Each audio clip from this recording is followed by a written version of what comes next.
Hello. Hey, Mama. Well, sorry I haven't been able to call. They took the phone 7 days ago. I got the letter and box. That is so cool. Your first grandson came the same day your oldest son did. How is everyone? I'm doing fine. We are just out here in the sand in windstorms, waiting. What in the world is wrong with George? Trying to be like his dad, Bush. He got us out here for nothing whatsoever. I am so furious right now, Mama.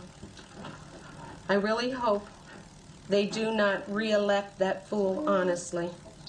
I am in good spirits and I am doing okay. I really miss you guys.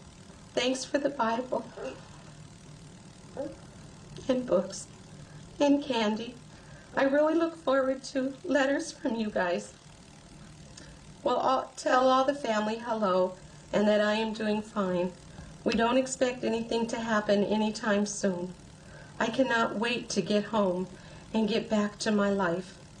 Tell Sputnik congrats, and I'll see my first nephew soon.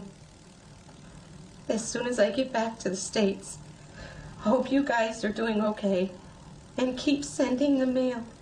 It makes getting through the days easier.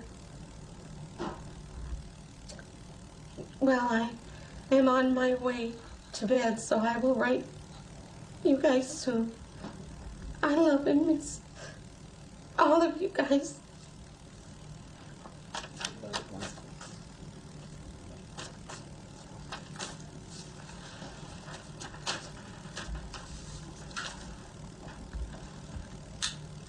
I want him to be alive, and I can't make him alive. But your flesh just aches. You want your child, it's out of sync. A parent is not supposed to bury their child. I feel sad for my family because we lost our son. But I really feel sorry for the other families that is losing their kids as we speak. And for what? I don't, that's the, I guess, the sickening part. For what? You've heard a lot about Halliburton lately. Criticism is okay. We can take it. Criticism is not failure. Our employees are doing a great job. We're feeding the soldiers. We're rebuilding Iraq. Will things go wrong? Sure they will. It's a war zone. We're serving the troops because of what we know, not who we know. Well, let me tell you about Halliburton, the company I ran. I'm very proud of what I did at Halliburton. The people of Halliburton are very proud of what they've accomplished, and I frankly don't feel any need to apologize for the way I've spent my time over the last 5 years as the CEO and chairman of a major American corporation. Yeah, this is also an attempt to divert attention away from the fact they have no energy policy. And as the Secretary of Energy said, we were caught unawares. In the middle of the war, Microsoft, DHL, and other corporations invited Halliburton to a conference to figure out how much money could be made in Iraq.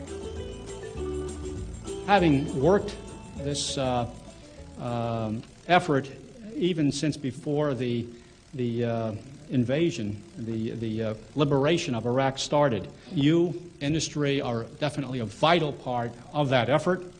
We appreciate your interest in this. We need you. Now, lots of you are small businesses and you're struggling. How do we get a piece of this big action? All of you, the big guys, are going to get it, and the rest of us who have subcontracting capability or none at all. USTDA is for you. Once that oil starts flowing and money coming, it's going to be lots of money. It's the second largest reserve of oil in the world. There's no question about how much money is there. I've been getting complaints from Iraqi firms and from American firms that the lack of transparency, the corruption. I think the profits that American companies are making, the main companies, are so overwhelming. I mean, like when you have a line item for $1 million and you subcontract it out for $50,000 or $60,000 or $70,000, that's a huge profit, and it's the American taxpayer that's going to pay for that. And it's going to get better. Start building relationships, because it's going to get much better as the oil flows and their budget increase, and The good news is, whatever it costs, the government will pay you. War is always good for certain companies, I mean, that are in the war, the business of war. We're very proud of the work we're doing, again, in supporting the U.S. government and the U.S. military. And the real heroes of the campaign, the real heroes of the Reconstruction are the men and women of the U.S. Armed Forces. And we're very proud to be any part of that we can in supporting them. Halliburton delivers hot meals, supplies, clean clothing, and communications to our soldiers so they can be a little closer to home. It's a girl! Halliburton, proud to serve our troops. I just read in the paper Halliburton got another contract. Halliburton got another contract, which is not being contested at all. Because nobody knows. Well, it's in the paper, so somebody knows. But that's after it happens. It's after the fact. It's too late. The United States is now a major player in the Iraqi oil business.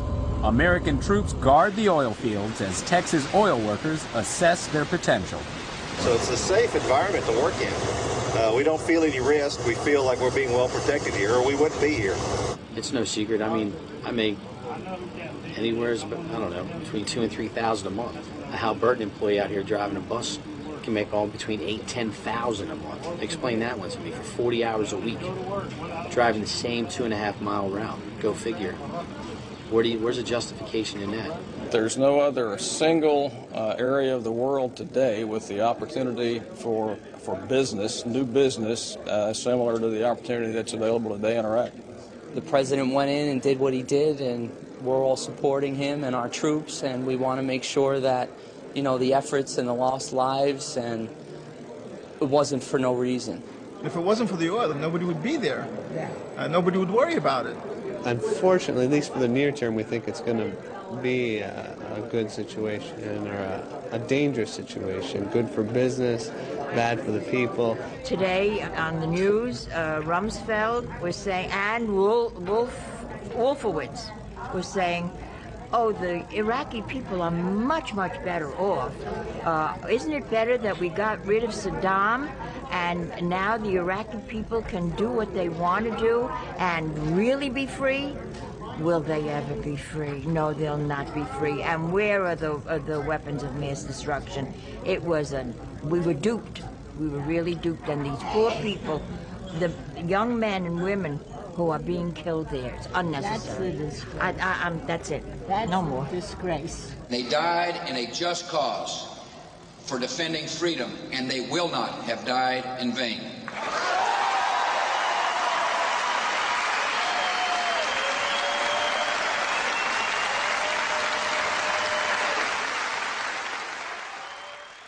Lila had called to tell me that she was coming down from Flint to Washington, D.C. to attend a jobs conference.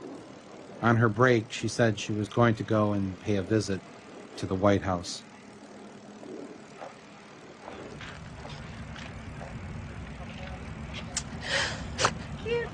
Who's killed children? Iraqi children. My son killed. Killed my people in Spain yesterday. Yes. These false lies kill people, your children too. Yes, my son. They have business to do in Iraq now, and they killing all these young Americans. Yes. For what? For oil. Of course, he's a terrorist. No, he isn't. This is all he staged. is. He's a butcher of This is Iraq. all staged. He's the My butcher son. of Iraq. Where was he You killed? tell me, my son. Where was he It's killed? not a He's the stage. butcher of Where was he Iraq. killed? He was Kill my killed in people Karbala. Spain by lying. April 2nd is not a stage. My son is They dead. didn't have to go to war. There are a lot of they other didn't people, have to too. attack our people because of food. Blame Al-Qaeda. What'd that woman yell at you? That I'm supposed to blame the Al-Qaeda. The Al-Qaeda didn't make a decision to send my son to Iraq. Ignorance that we deal with everyday people, because they don't know. People think they know, but you don't know. I thought I knew, but I didn't know.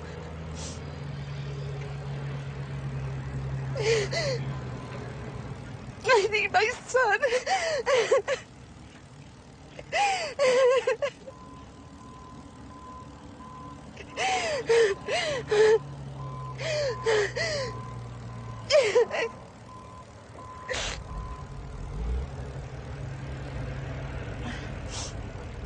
God, it's tougher than I thought it was gonna be to be here. But it's freeing also, because I finally have a place to put all my pain and all my anger and to release it.